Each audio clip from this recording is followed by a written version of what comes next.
This is my title for the OnePlus 8 review, Special No More. And then these are my titles for the OnePlus 10 Pro and 10T videos.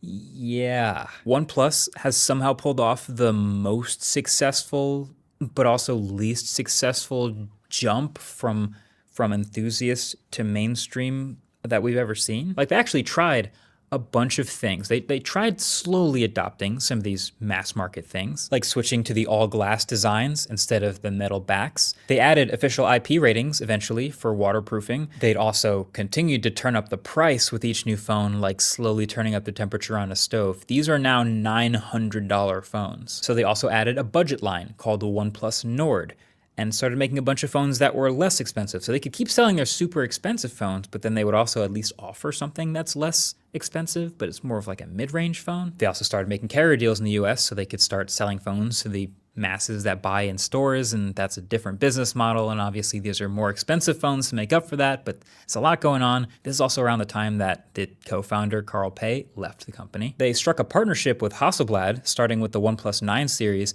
in an effort to give people confidence about their cameras, which are very important to mainstream buyers.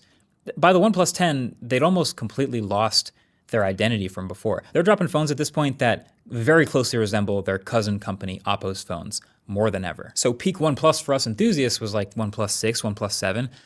I think if you asked OnePlus, peak for their books was probably like OnePlus 10, when they had like a whole big product lineup going on, but also none of it really stood out anymore. And like, they had parts of their identity still, like the fast charging, they never got rid of that. And their software, Oxygen OS, though even that pretty quickly started fading to resemble Oppo's Color OS, which isn't bad, it's just fine, really.